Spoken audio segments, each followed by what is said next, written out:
Lucy Winslow hadn't planned on starting over, not really.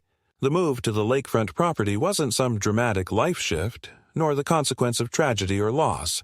It was simply the result of a long-delayed decision, postponed year after year by the routines of consulting jobs, part-time academic work, and the occasional field project that kept her tethered to the city longer than she'd intended.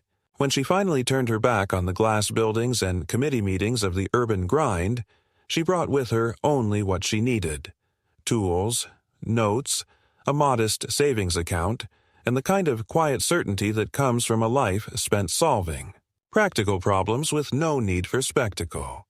The house she moved into was simple, a weathered two-story with a warped dock and a tangle of overgrowth along the shoreline. Most buyers would have torn the whole thing down for a custom build, but Lucy wasn't most people.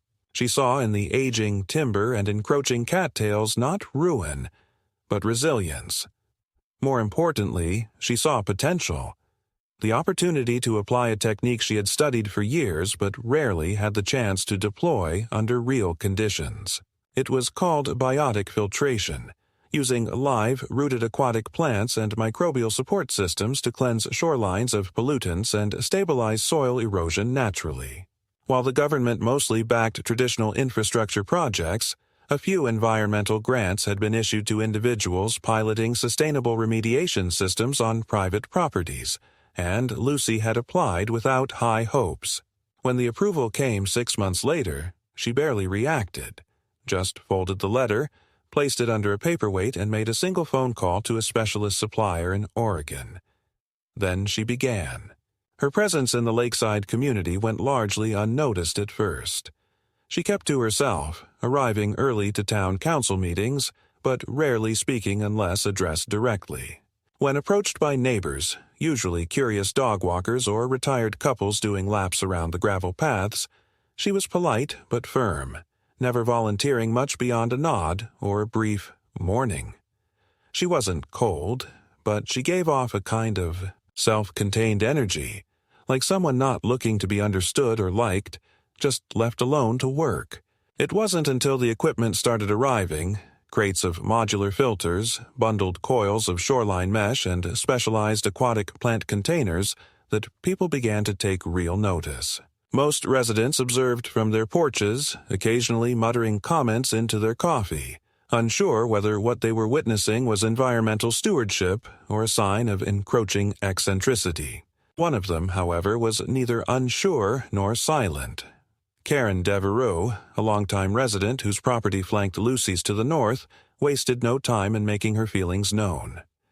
Karen had a talent for speaking in questions that weren't questions. "What's all that stuff by your dock?" she asked, leaning over the shared hedge one morning, her voice artificially sweet. "You're not putting in a fish farm, are you? That wouldn't be very community-minded, especially with the kids swimming nearby." Lucy, who was on her knees arranging root plugs for the first stage of the wetland installation, didn't look up. She simply replied, "It's a restoration system. Approved by the Water Quality Board. It's fully enclosed and doesn't discharge into your side." Then she went back to work. But Karen wasn't deterred. Over the next few weeks, she found new ways to bring up the concern.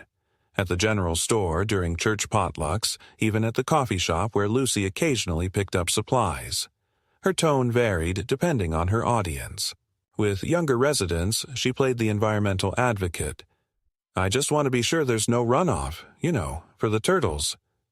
With the older crowd, she leaned into property value paranoia. "I heard she's building something industrial. That kind of thing spreads, First it's a filter, then it's a wastewater system." And yet Lucy didn't rise to any of it.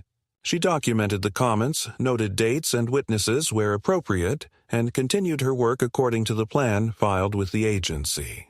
Her contractors, a small crew she'd hired out of town specifically to avoid neighborhood gossip, worked efficiently and quietly. The shoreline gradually transformed, not into something futuristic or unsightly as Karen had implied, but into a ribbon of orderly wetland, studded with flowering bulrushes and anchored by driftwood retaining lines that prevented erosion more effectively than concrete could. Still, Karen's displeasure escalated. One morning, Lucy found a laminated note taped to her shed door. It wasn't signed, but the wording was unmistakably hers. Community is about balance. Your choices impact others. Not everyone wants to live next to an experiment. Lucy didn't respond. She logged it as harassment, photographed it, and forwarded the image to her attorney. Not out of fear, but prudence. People like Karen, in Lucy's experience, didn't just complain. They built narratives. And narratives, when left unchecked, often found their way into official channels under the guise of concerned citizen reporting. What Lucy did not expect, however, was the speed with which that narrative reached county officials. Less than 2 weeks after the note incident, a uniformed inspector from the Department of Environmental Oversight appeared at her door.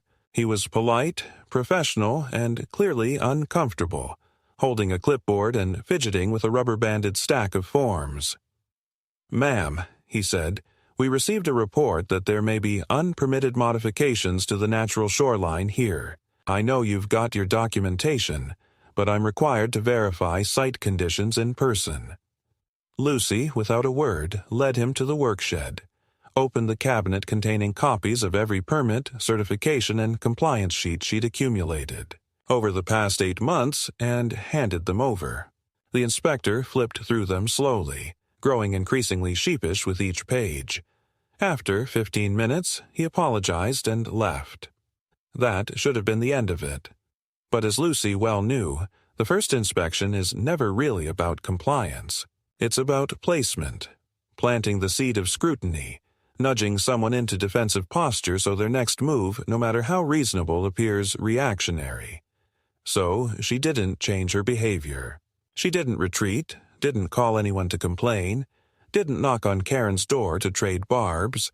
Instead, she filed her own request to initiate baseline water quality monitoring along the northern boundary of her property, citing minor turbidity detected during recent sampling. It was a small move, bureaucratically unremarkable, but it required a response from the county lab. That response triggered an automatic review of upstream properties within 50 yards of the collection point. Karen's house sat at 37. Lucy was no stranger to process. In her field, everything hinged on sequence. Water flow, filtration stages, pH balances, nutrient gradients, small steps that built into stable systems. Human behavior, she had come to learn, followed similar patterns, albeit messier ones. So when the water testing request she had filed triggered a mandatory survey of adjacent properties, she was not surprised to receive an email from the county's Environmental Services Department requesting access to the lakeshore bordering her. Northern fence. What did surprise her, however, was that the request came not with a time window, but with a time-stamped record of a blocked attempt. According to the automated log, the technician assigned to the inspection had arrived 2 days earlier and had been denied access by the neighbor in question, Karen Devereaux, who had allegedly accused the young man of trespassing, threatened to call the sheriff, and claimed the entire shoreline was under her personal stewardship. Lucy read the report twice, then once more. It was absurd, but also telling. Karen wasn't just meddling, she was actively obstructing an official survey. That moved the issue from petty nuisance to regulatory red flag. Lucy didn't call anyone to complain, didn't gloat or grandstand. She simply replied to the county email with a copy of her original monitoring plan and offered full access to the northern fence line from her side of the property. She also noted the presence of a shallow concrete channel that extended from the neighbor's yard and terminated just short of the water line, something she had observed weeks earlier but chosen, until now, not to document formally. The county's response was efficient. Within 72 hours, a new team arrived, this time accompanied by a representative from the Department of Inland Waterways. Lucy watched from her second-story study as they set up a perimeter, donned waders, and began placing sample canisters at strategic intervals along the lake's edge. She didn't approach them or offer coffee or explanations. Her work was already done. This wasn't her stage. She simply observed, her notebook open but untouched on the desk beside her, as the system she had quietly put in motion began to gather its own momentum. Across the property line, Karen stood on her back porch, arms folded tightly across her chest, her expression a mix of outrage and disbelief. She paced, gestured at the workers, shouted once, inaudible from Lucy's vantage point, and then disappeared inside, slamming the door hard enough to rattle a hanging thermometer. That was the last Lucy saw of her that day. The results came in fast. The water pulled from just beyond the terminus of the concrete trench tested positive for multiple surfactants, synthetic compounds typically found in household cleaners and gray water. The levels weren't high enough to trigger emergency action, but they did exceed acceptable thresholds for private runoff into a public access body of water. More troubling was the presence of an old chemical marker, a phosphate compound long banned from use in household products but still found in industrial cleaners and outdated septic systems. The department's report was concise but damning. Unpermitted discharge likely originating from non-compliant infrastructure. Lucy didn't need to see the full citation to understand what it meant. Someone had been washing something, perhaps floors, perhaps laundry, and letting the runoff flow untreated into the lake. What followed was predictable. Karen, upon receiving her own copy of the report, launched into a defensive frenzy. First came the formal complaint, an indignant, barely coherent email to the county accusing Lucy of sabotage and biological interference, suggesting her shoreline installation had somehow redirected the natural flow of the water and caused backflow into Karen's basement. Then came the legal threat, a curt note from a local attorney claiming Karen's property rights were being violated by Lucy's filtration barriers, which allegedly obstructed aquatic movement. Lucy, unmoved, handed both documents to her own attorney, who drafted a calm but thorough response, pointing out the baselessness of the accusations and attaching a set of engineering diagrams that showed the water's flow path hadn't changed by more than 3 centimeters. The letter concluded with a copy of the Department of Inland Waterways findings and a polite recommendation that further correspondence go through the agency. But Karen wasn't done. She pivoted. If Lucy's shoreline couldn't be attacked legally, then it could be discredited socially. Over the next several days, Lucy noticed new chatter in the neighborhood. A shared post on a local bulletin board site warning of unregulated science projects near public swimming areas, whispered conversations that ended abruptly when Lucy walked into the grocery store, side eyes from joggers passing by her driveway. None of it stuck. She had done nothing wrong, but the cumulative weight of the insinuations began to shift the local atmosphere. Lucy responded not with defensiveness but with clarity.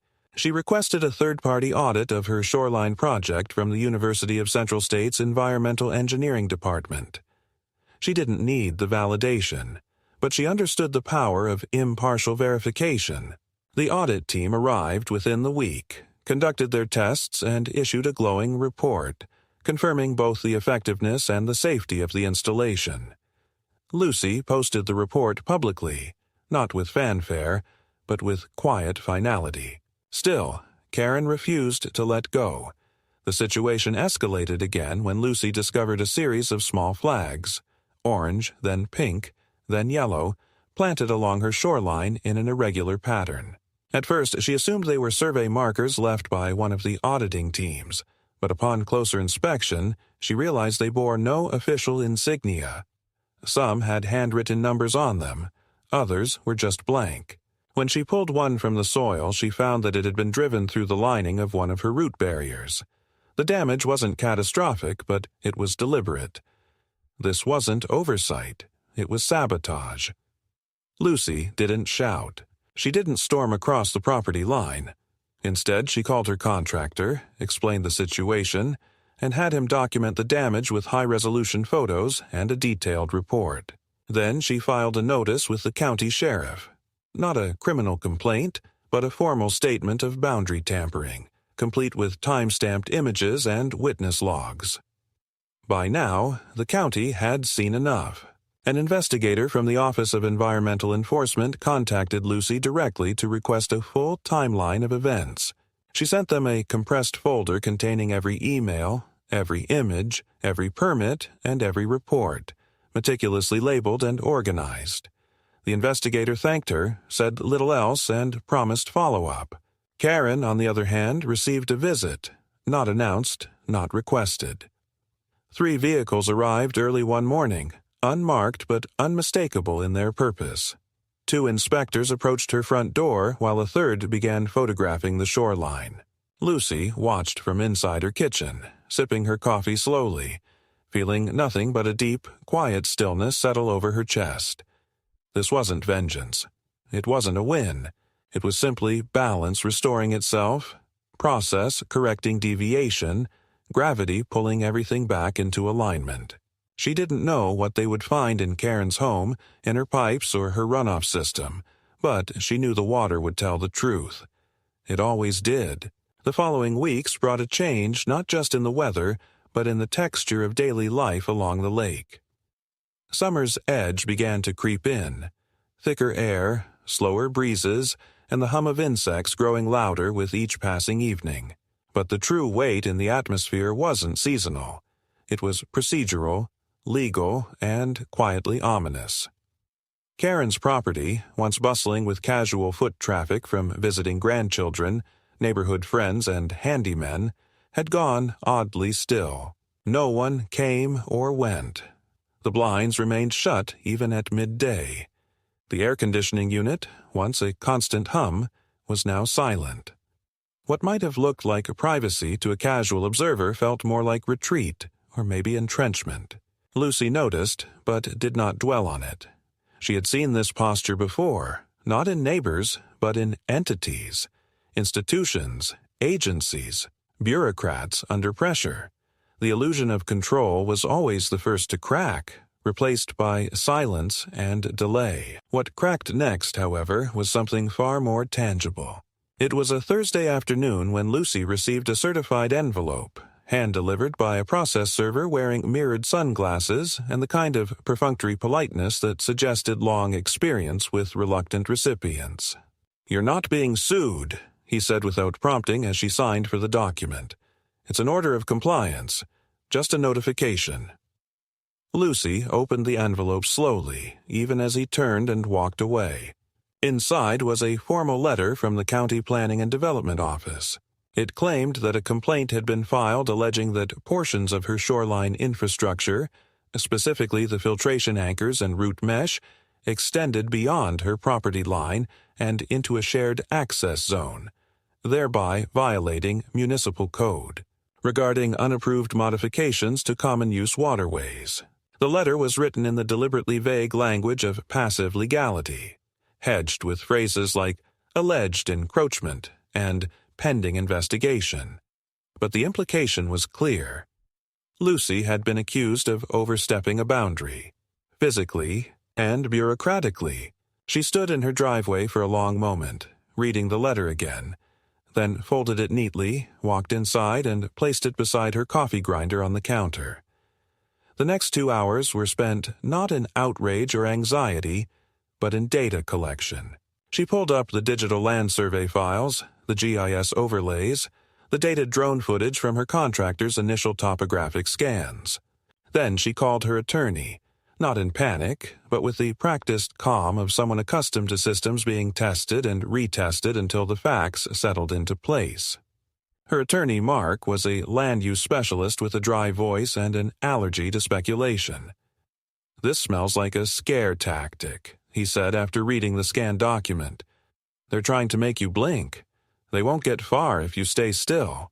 Do nothing without instruction, but document everything." She did exactly that. The next morning, she met with her surveyor, at her own expense, and walked the boundary lines again. Every measurement matched the records. The filtration system was well within her legally defined parcel, verified by flagged GPS coordinates and reinforced by 3 independent references in the county's own database. Still, the pressure mounted. A week later, a second letter arrived, this time from the Department of Recreational Land Use. It referenced a complaint about the visual obstruction caused by Lucy's shoreline configuration, suggesting it disrupted natural aesthetic continuity and posed an ambiguous deterrent to shared lake enjoyment.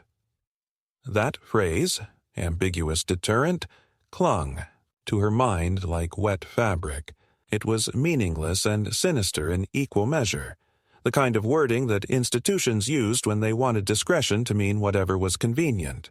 Lucy didn't respond directly. Instead, she had her attorney draft a preemptive defense packet, complete with photographic documentation from every angle of the shoreline, including images from boats approaching the area. It showed nothing more than reeds, grasses, and driftwood artfully arranged into a naturalist's dream of quiet restoration. There were no fences, no barriers, no signs, just habitat. By this point, Karen's efforts had taken on a quality of desperation, expanding not just in scope, but in tone. Her next move came in the form of a neighborhood petition. Lucy learned of it not through official means, but by way of a soft-spoken neighbor named Helen, who knocked on her door one afternoon, visibly uncomfortable. "I thought you should know," Helen said, holding a folded copy of the petition. "I didn't sign it. It's just, she went around saying things about toxicity, about you poisoning the lake. It's ridiculous, but some people, well, they don't understand the science, and fear spreads." Lucy thanked her, accepted the copy without reading it on the spot, and added it to the growing file labeled Devereux Activity. The petition itself had been sloppily typed with bolded phrases like unregulated installation and public safety risk, but carried several signatures, some of which Lucy recognized with faint disappointment. She could have countered it publicly, held her own meeting, printed flyers, called the press, but she did none of those things. Instead, she wrote a quiet, factual letter to the head of the county's Environmental Compliance Board and requested that all complaints and petitions referencing her property be submitted to her attorney in advance of any public hearings or investigative actions. The letter was short, professional, and included a line that Mark had suggested. "Due to a pattern of targeted and potentially defamatory action against my legal use of property, I respectfully request that all future inquiries be handled in writing, with appropriate disclosure of complaint sources and evidence." That changed the tone. The county board issued no further letters, and the petition vanished from community circulation within days. But Karen, cornered and unable to weaponize bureaucracy further, pivoted again, this time into physical interference. Lucy began to notice subtle signs of trespass. Footprints too large for her contractors, broken reeds along areas previously undisturbed, a tool from her workbench moved slightly out of place. There was never outright vandalism, nothing overt, just friction, just pressure. Lucy, recognizing the risk of escalation, did not install cameras. Instead, she placed discrete motion sensors along the most vulnerable points of her property, silent, non-recording, but capable of alerting her to movement in real time. She also informed her contractor, who began logging their arrivals and departures with timestamps and geotags. It was during this period of high tension that something unexpected happened, something small, but profoundly revealing. A member of the original inspection team, a technician named Devon, returned to the property under the pretext of checking calibration readings. Over tea at the edge of the dock, he admitted something that confirmed Lucy's suspicions. "Your neighbor tried to report us," he said we contaminated her water line during the survey. The agency brushed it off, but we had to file a response memo. She's not just coming after you, she's trying to compromise the entire chain of inspection. Lucy didn't respond immediately. She watched the lake shimmer, listened to the soft slap of waves against the dock posts, then said, "That was always the goal. Not to win, just to spoil the ground so nothing can grow. Devon looked at her with something between admiration and concern. "You're not planning to pull the system, are you?" "No," she said, and her voice was calm, final. "I'm planning to let it work." And so she did. The plants grew taller, the filtration beds stabilized, the water clarity improved. Nature, unlike people, required no defense of its integrity. It simply followed the laws of chemistry and gravity and light. But people, unfortunately, required evidence and enforcement. And by now, enforcement had begun to take notice. Lucy didn't know the contents of the sealed file that had reportedly been opened on Karen's property. She didn't need to. She had submitted everything, without flourish, without emotional framing, just data. The system, if left to its design, would eventually respond. And when it did, Lucy intended to be right where she was, quiet, prepared, and unmoved. It was mid-July when the official tone of the conflict shifted from speculative to prosecutorial. The heat had settled in heavy, thick bands across the lake, and even the insects seemed slower, less determined to fight against the stillness. Lucy had just returned from a follow-up consultation with a regional hydrologist, someone she trusted to help validate the long-term nutrient uptake rates in her filtration system, when she found the envelope clipped to her gate. This one bore a federal insignia, and the moment her eyes registered the seal, she understood that the situation had outgrown local governance. The Environmental Field Division of the Regional Watershed Protection Authority had issued a formal review notice, an unannounced audit of all lakefront properties on the northeastern edge of the lake, citing irregular discharge data detected during recent surveys.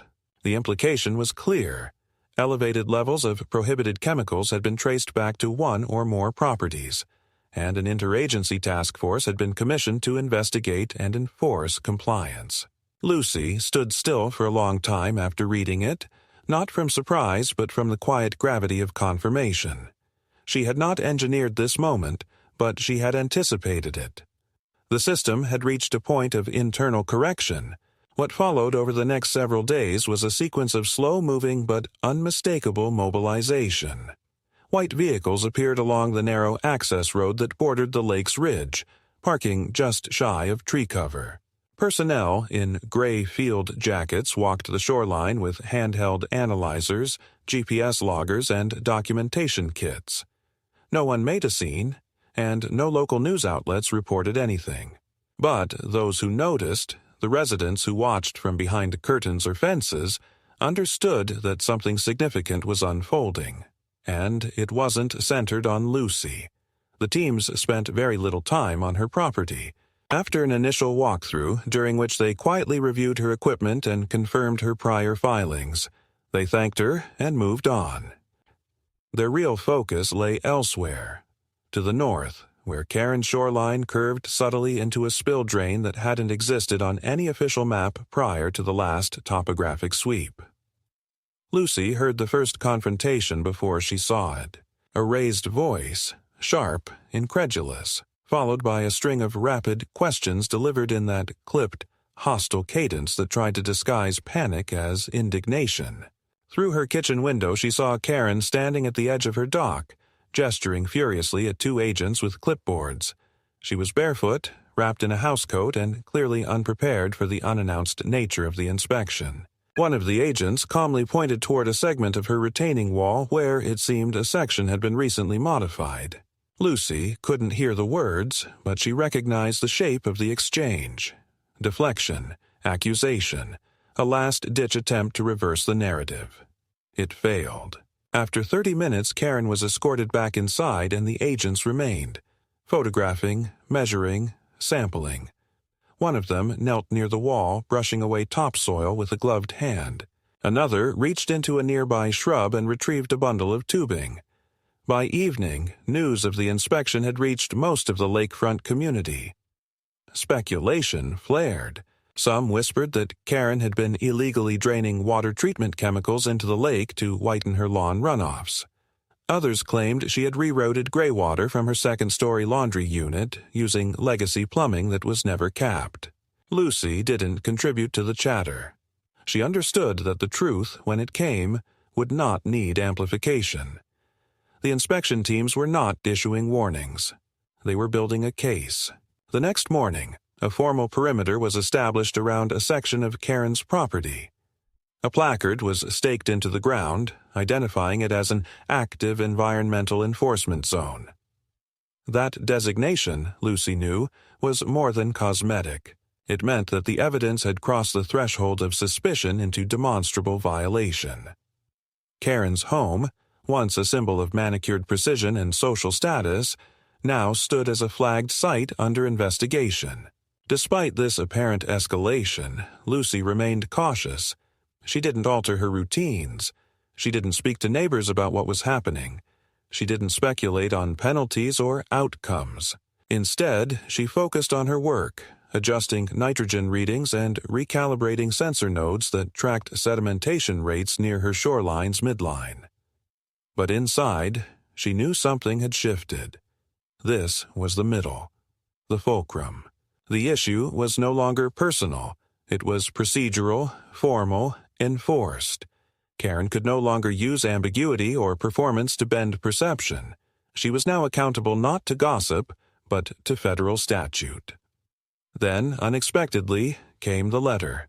It was slid under Lucy's front door during the night, unsigned, typed on cheap paper. It read, simply, "You made this happen.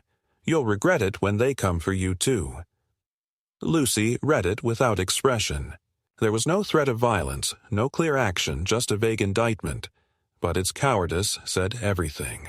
Whoever had written it, whether Karen herself or someone acting in her defense, had done so anonymously, under cover of darkness, with the hope of intimidation. Lucy logged the letter, added it to the file, and forwarded a scanned copy to Mark. His reply came swiftly and without flourish. "Ignore. This is reactionary noise. You're not the target." And yet, the letter marked a change in tone. The public veneer of Karen's crusade collapsed after the inspections. Her allies, those who had previously signed the petition or nodded along at her innuendo, went quiet. No one offered her support publicly, and she stopped appearing at community events altogether. Her house grew darker, quieter, its lights dim even during evenings. Contractors began arriving sporadically: electricians, surveyors, a water system specialist. It was clear she had been ordered to retrofit or remove several illegal modifications. What had once been a campaign of noise and posture had shrunk into an interior battle of compliance, red tape, and financial strain. Lucy, meanwhile, received formal closure on her own inspection. A letter arrived from the Regional Watershed Protection Authority, thanking her for her cooperation and confirming that her system was not only in full compliance, but that it had demonstrated positive effects on local water quality metrics. The final line of the report included an unexpected note: "Recommendation for use as a model system in future shoreline restoration efforts." She folded the letter carefully, placed it in her project binder, and made no announcements. It wasn't a victory. It was validation of design, of process, of patience. That night, sitting by the dock, Lucy watched as the inspection team's final boat drifted across the water, its lights tracing quiet arcs against the reeds. There was no applause, no audience, just the soft hum of life continuing. She exhaled, long and slow, knowing that while the fight was far from finished, the direction was now unchangeable. The midpoint had passed. The current had shifted, and what remained was only the follow-through. The second escalation didn't arrive with a bang or a knock or even a formal notice. It came instead through a silence that stretched too long, through the subtle withdrawal of movement from the property next door, and the absence of the usual friction Karen had so reliably produced over the previous months. Lucy noticed it in the details: the recycling bin left unrolled at the curb, the garden beds that began to yellow from neglect, the porch lights that remained off even as the days lengthened into deeper summer. At first she thought it might be tactical, a lull before another bureaucratic ambush or false complaint, but as time went on, it became clear that the storm had moved indoors. Karen's fight had shifted out of the public eye and into paperwork, inspections, and mounting consequences. Word trickled in through the contractor grapevine. One of Lucy's suppliers, a local hardware distributor, mentioned that Karen's account had been flagged for a freeze due to outstanding invoices. Another, a plumber familiar with older septic models, let slip, without knowing who he was talking to, that the Devereux job had turned into a nightmare of violations, and was going to cost her more to undo than it had to build. Lucy offered no reaction. She simply continued documenting her system's performance metrics, submitting quarterly reports to the university team monitoring the filtration project, and ensuring that her shoreline remained a model of understated, unimpeachable compliance. Then, one morning just before dawn, something changed. Lucy awoke to the sound of voices, not panicked but official, methodical, and the unmistakable crunch of heavy boots across gravel. She stepped onto her porch in silence, coffee cup forgotten on the windowsill, and watched as 3 large trucks bearing the insignia of the Environmental Field Enforcement Division rolled down the narrow road. They did not stop at her gate. They continued on, past the hedgerow, and turned sharply into Karen's drive. From the first truck emerged 2 officers in full regulatory gear, each carrying a clipboard and a slim black case. The second vehicle held equipment, testing units, containment supplies, and a portable diagnostics lab.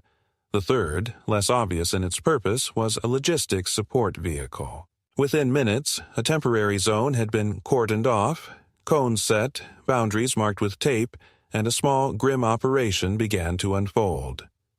Lucy stayed inside, watching from the kitchen through partially drawn blinds. She took no pleasure in the sight. What played out next was not revenge. It was rectification, a slow and deliberate unraveling of the infrastructure Karen had buried beneath a facade of civic concern. What the investigators uncovered was worse than even the earlier reports had suggested. A secondary drainage line, previously undocumented, ran from the rear of Karen's basement laundry room, down a sloped trench, and into a hidden outflow beneath the lakeside retaining wall. It was cleverly masked with painted stones and artificial reed plantings, likely intended to mimic the shoreline's natural elements. But it wasn't the ingenuity of the concealment that concerned authorities. It was what the system had been used for. Tests showed high concentrations of synthetic compounds, including residual bleach solvents, phosphate-rich gray water, and traces of nitrates from lawn fertilizers, all funneled directly into the water without filtration. Moreover, one of the agents identified a misrouted HVAC discharge unit that had been draining condensation runoff into the same system, further increasing the contamination load. According to the preliminary findings later shared with county officials, the setup was consistent with intentional circumvention of municipal water regulations and posed a measurable risk to downstream ecosystems. It wasn't just sloppy. It was criminal. News of the inspection spread quickly, but Lucy kept to her routine. She continued her early walks, her shoreline checks, and her sample collections, though she now did so with the quiet understanding that her role had expanded beyond caretaker into something more akin to quiet witness. The lake itself seemed to reflect the change. Water clarity readings improved, turbidity fell, and microflora levels stabilized. Her sensors, long accustomed to fluctuating baselines, began to record sustained balance. Yet, even as her corner of the system corrected, the rest of the neighborhood bristled. Several residents, perhaps emboldened by the official crackdown or simply wary of guilt by association, began submitting their own requests for shoreline assessments. The county, overwhelmed but no longer inclined to delay, scheduled a sweeping second round of inspections. Lucy prepared a brief for the task force, offering voluntary access to her records, cross-comparison data, and a standing invitation to use her site as a benchmark. It was during this period that the confrontation finally arrived. Not in the form of a formal charge or retaliatory filing, but as something simpler and more raw. Karen, disheveled and sunken-eyed, appeared at Lucy's doorstep one evening just before dark. She didn't knock at first. She stood there, arms slack, as if waiting for Lucy to notice her presence through some sixth sense. When Lucy did open the door, the other woman didn't speak immediately. Her mouth opened once, then closed. Finally, she said, "I didn't think they'd go this far." Lucy said nothing. Karen continued, "They're fining me. 50,000. Do you understand what that means? They're going to take my house if I don't pay. You didn't have to escalate it like this." Lucy's voice, when it came, was low and measured. "I didn't escalate anything. You dumped chemicals into a shared water body. I built a system to fix it. You attacked it. I documented it. The rest wasn't up to me." Karen shook her head, anger now mingling with disbelief. "They're talking about criminal charges." "Criminal? I'm not a criminal. I was maintaining my yard. You made it into a war." Lucy didn't move from the threshold. She didn't offer comfort or condemnation. "I didn't make anything. You tried to control the narrative, but the lake kept the record." That was the end of it. Karen turned and walked away, her gait uncertain. Days later, the official citation was posted to the county's public enforcement bulletin. Failure to comply with environmental discharge codes, unauthorized alteration of drainage systems, and obstruction of regulatory inspections. The fine was confirmed, $50,000 plus mandatory mitigation and restoration costs. Property restrictions were placed on her land, pending environmental rehabilitation. Lucy didn't celebrate. There was no victory dance, no vindication. There was only the sense of a weight shifting, the long arc of accountability settling into place. In the evenings, Lucy resumed her practice of logging field notes on the dock, charting the final stabilization phase of her shoreline project. The data was clean, steady, predictive. The system, once threatened, now operated unchallenged, and for the first time in months the water looked still, not just on the surface, but deep within. It was clarity hard-won, not just by engineering, but by endurance, and by truth that needed no advocate but time. The culmination began not with another violation, nor a court summons or a neighborly outburst, but with the unexpected arrival of 2 black SUVs marked with federal plates and the quiet click of boots on gravel echoing in the early morning. Stillness. Lucy had risen before dawn, as she often did, not out of necessity but habit. The routines of measurement and inspection etched into her life as permanently as the lines on her weather-worn field notebook. She was halfway through logging the morning's water temperature and dissolved oxygen levels when she heard the low, synchronized hum of vehicles approaching. She stood on the bank in the same boots she'd worn since the installation began. Her clipboard in hand, the lake behind her as silent as stone. The vehicles stopped not in front of her home, but 100 feet north, their tires compressing the overgrown grass that bordered Karen's disheveled driveway. The doors opened, and out stepped 4 agents. 2 from the Environmental Enforcement Division, 1 from the Office of Infrastructure Compliance, and another whose badge bore the seal of the Department of Justice. There were no cameras, no media vans, no neighborhood gawkers, just official silence and practiced coordination as the agents moved up the steps to Karen's front door and knocked with the kind of assertive rhythm that promised entry with or without permission. Lucy didn't go inside. She remained where she was, her back to the unfolding scene, her hand steady as she finished her final reading and wrote the numbers into the appropriate fields. The sky was overcast, but the light filtering through the clouds was sharp and colorless, lending everything a kind of clinical detachment that mirrored the procedural atmosphere of what was now clearly an interagency action. The agents remained at Karen's door for several minutes, then entered without visible resistance. 1 remained outside, documenting the property's perimeter with a high-resolution scanner mounted on a gimbal, methodically moving along the foundation, capturing thermal data and trace residues from discharge points. This wasn't a courtesy call. It was a final audit. Over the next 2 hours, Lucy witnessed the quiet dismantling of Karen's long-maintained narrative. From her vantage point near the dock, she saw items being removed from the house. Blueprints, plumbing schematics, old inspection logs, and a series of labeled containers carried out in sealed evidence bags. A technician emerged carrying a compact spectrometer, nodded to one of the enforcement officers, and began a summary debrief that Lucy couldn't hear but understood in shape and intent. Karen herself appeared briefly in the doorway, dressed in rumpled clothing, her hair unbrushed, her posture sagging with a kind of defeated disbelief. She wasn't escorted, wasn't cuffed, but her presence had the weight of a person who'd run out of options and could no longer conjure rage as a shield. She looked across the lot, and for a moment her gaze locked with Lucy's, not as an accuser nor a victim, but as someone who had finally seen the irreversible truth of her own actions reflected back at her with the clarity of natural consequence. By midday, the trucks had gone, the tape remained, and a notice had been affixed to Karen's front window, a laminated order declaring the property subject to immediate environmental remediation, with all modifications to be conducted under agency supervision. The fine had been levied, but now came the reconstruction, not just of the land, but of the systems Karen had quietly dismantled in her attempt to control, conceal, and deflect. The cost would be financial, yes, but also reputational, procedural, and deeply personal.